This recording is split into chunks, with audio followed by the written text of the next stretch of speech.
Hey, there we go. Yeah, technology, am I right? Yeah. All right, here we go. Here it is. Next intro. Next intro. Coming up. I will say, welcome. You're welcome.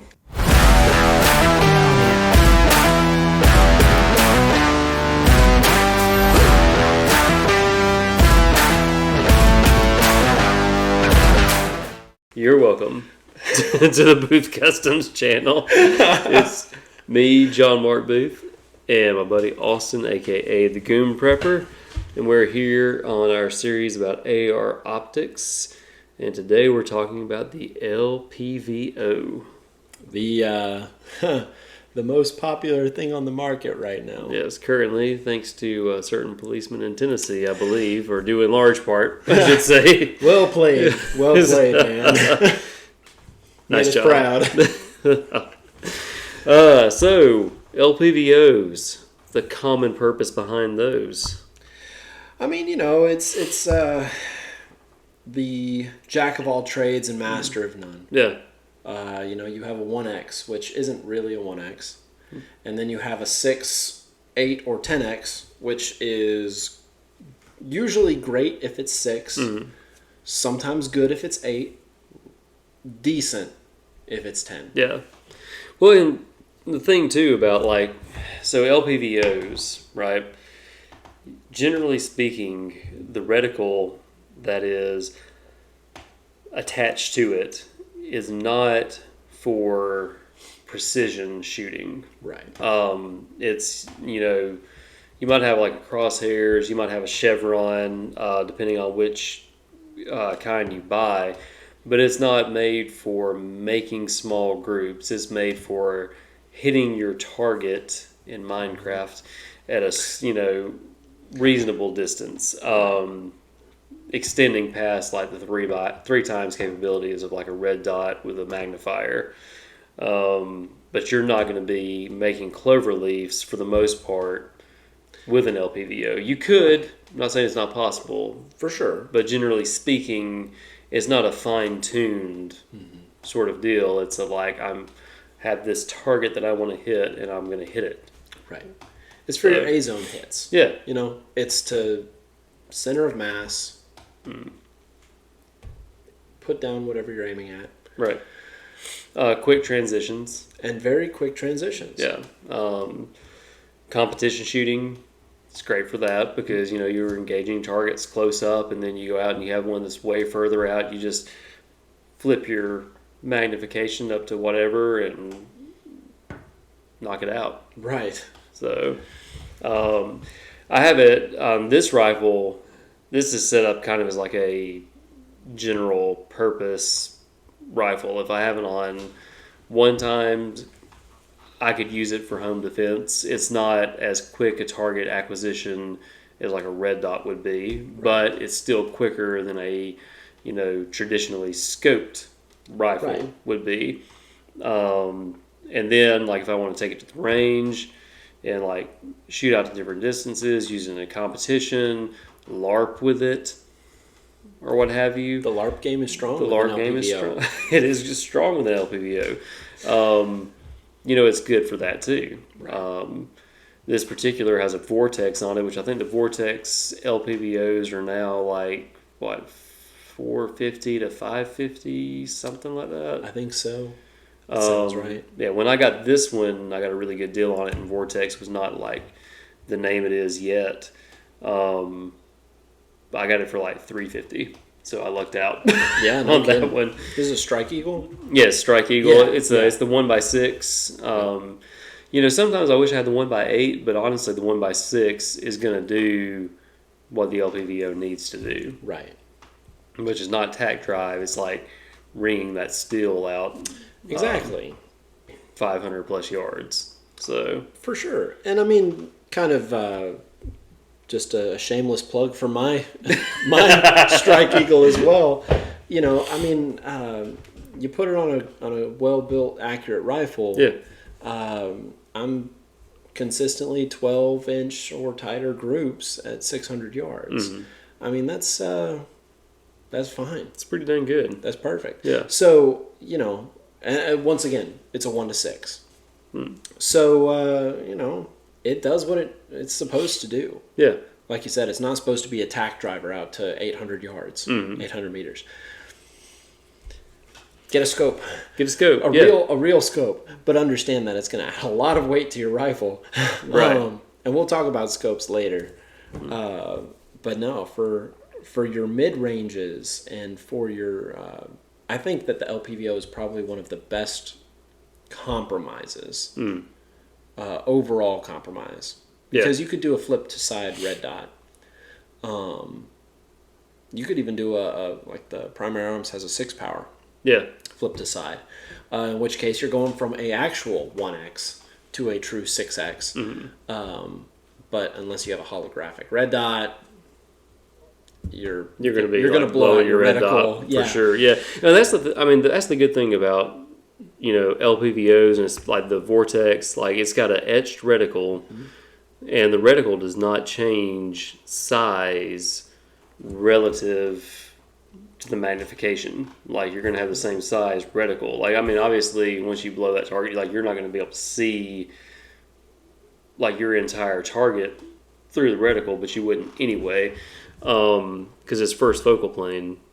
So you're going to be like consistent sizing on that. Like, you're not changing that aspect of your sighting device. Right. And, I know that kind of the first versus second focal plane is a big talking point in scopes, but it doesn't really matter for Not a lot. LPVO. At the end of the day, it really doesn't, because the ranges that you're shooting at, your holdovers are not going to change that much. That first versus second focal plane matters. So save your money and just buy a regular old Strike Eagle. Buy it. Yeah. If the LPVO is the route that you want to go. Right. And the reticle that's in this one is, I believe, and somebody can correct me if I'm misspeaking, like the Strike Eagle was designed, at least in this generation, to be zeroed at 50 yards, and that first, hashtag or whatever that you have, the first crosshair that you have, is good from like 20 to say 200 yards. Then they've got it like etched in there for you to go 300, 400, 500, 600, and gives you basically your holdovers without having all the extra stuff that you could have in there if you were trying to do precision marksmanship. Because as we said, if you're getting LPVO, you're not going for precision, you're going for, impact in the A zone. Right. So, and versatility wise, it's just a great option, in my opinion. Yeah. So, well, and something else too, like, you do need to kind of get to know your LPVO as well. That's true. Because a lot of these have a BDC reticle in them. Not like a MIL or a MRAD. Right. Or that's MIL or a MO.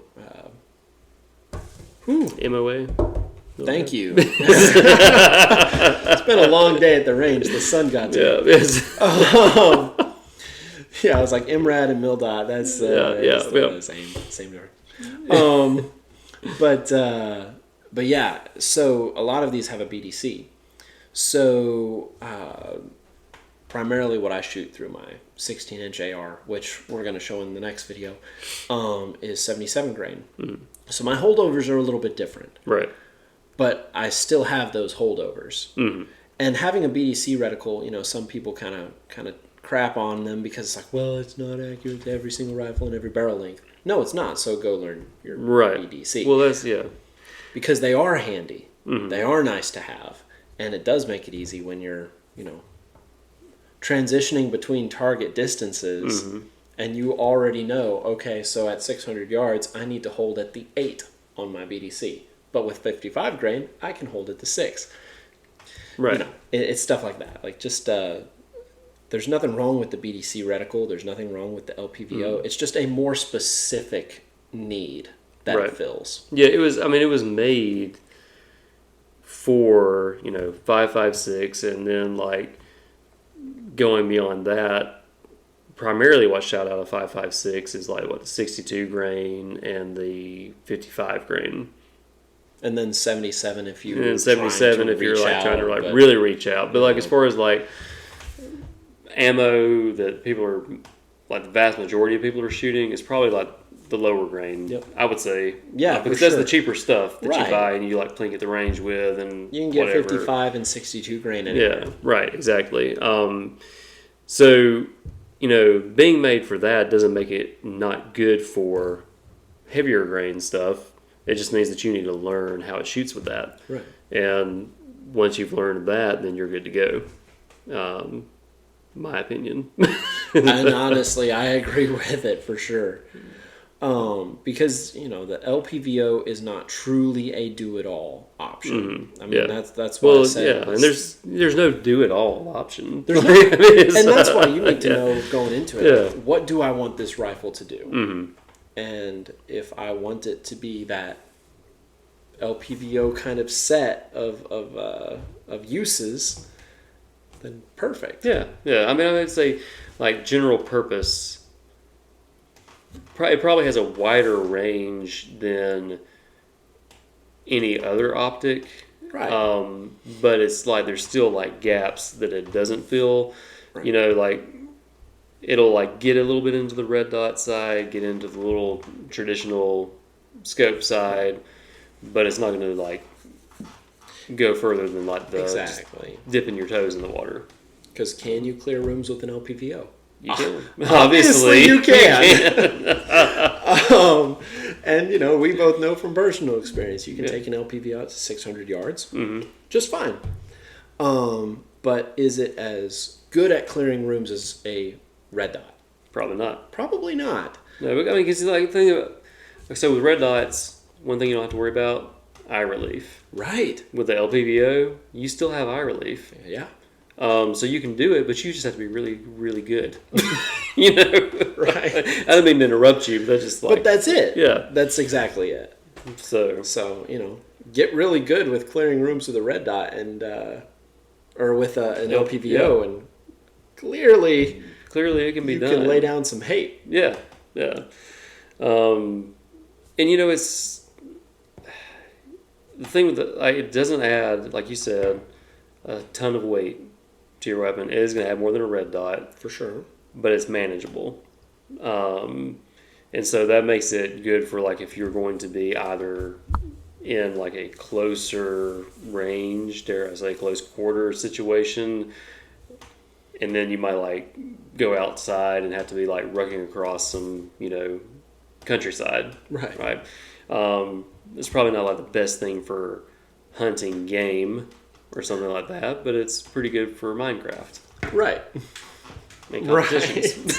Right, and also really great for competitions because you do have most of them have a throw lever on there of some sort. So your transition between 1 and 6 or 8 or 10, whatever your LPVO choice is going to be fairly fast. Yeah. That's one thing I like about your generation Strike Eagle versus mine is mine just still has the little bump on there, and I can. There's a aftermarket throw lever that you can put on it, but it's not as it's always better when your optic comes and it's just like, oh, I've already got a throw lever. Right. It's like, right. I've got that. No big because deal. mine does. It has actually the tall throw lever on there, which is nice. So yeah.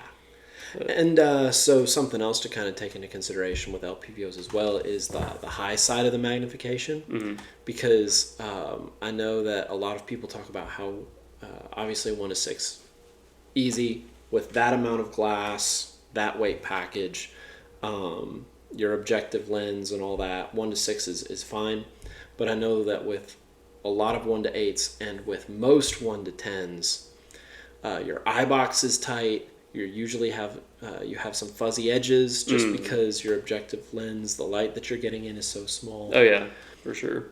So that's something to take into consideration as well. Is if you're looking at 8, 10 times magnification as your goal,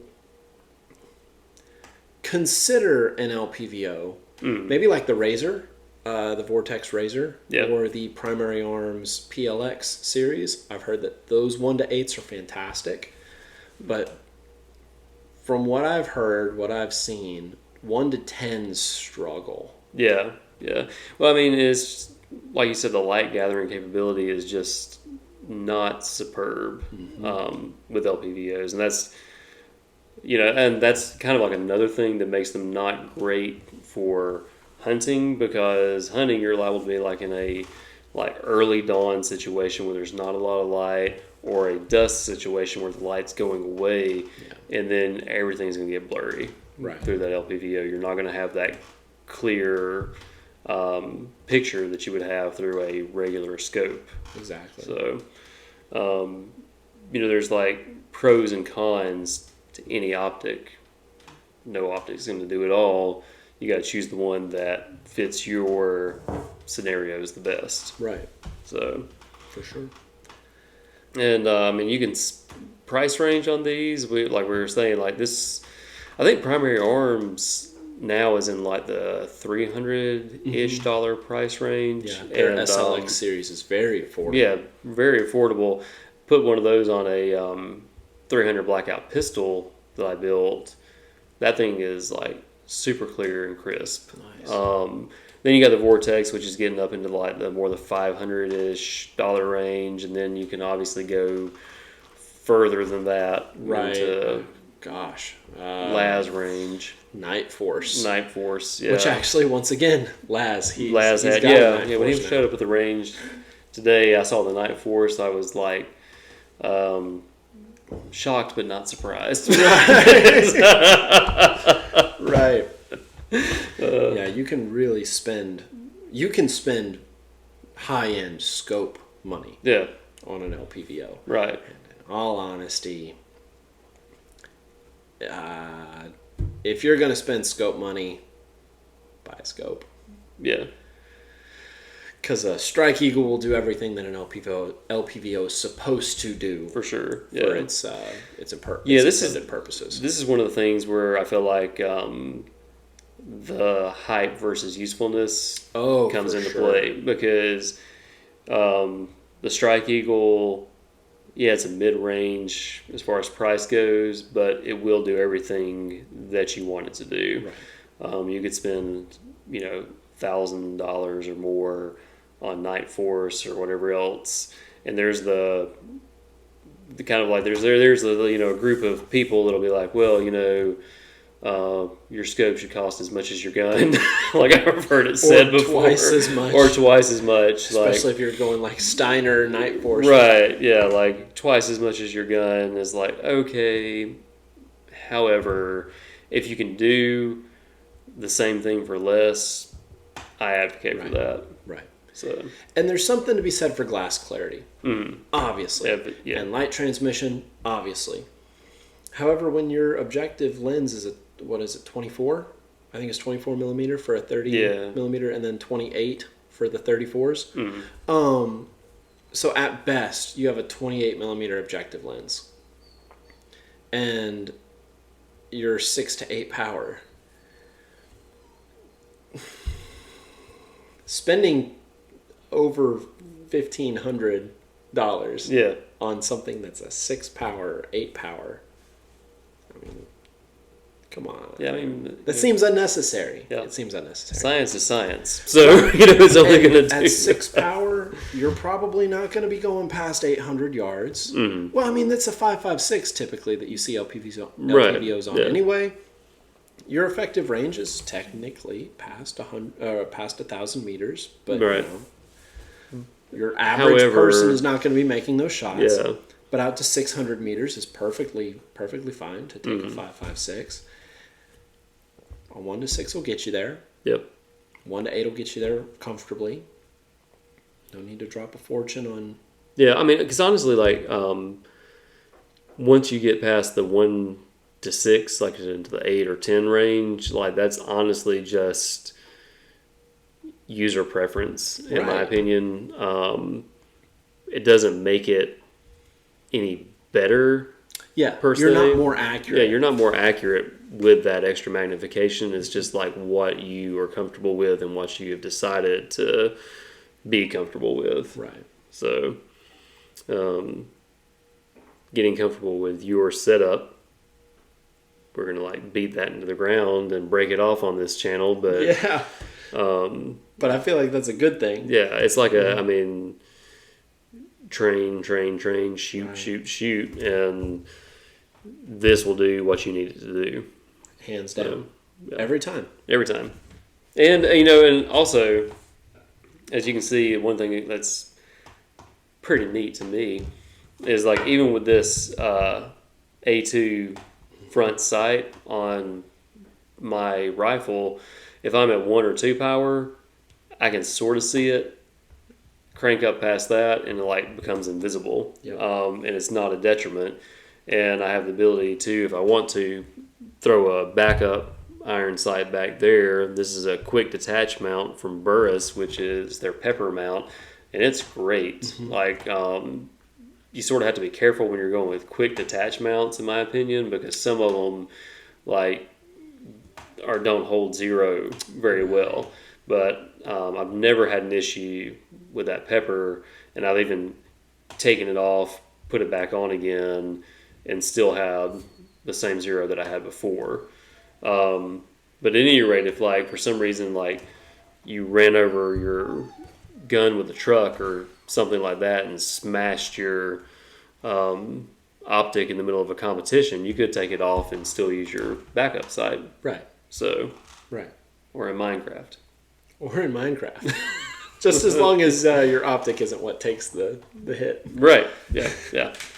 Yeah. Then you're in trouble. Then you have more problems than just an optic being down. So. But yeah, I think that just about covers the LPVO. I believe so. Great for general purpose. It'll do what you need it to do, and train with it, and right. You'll do what your rifle needs it to do. Right.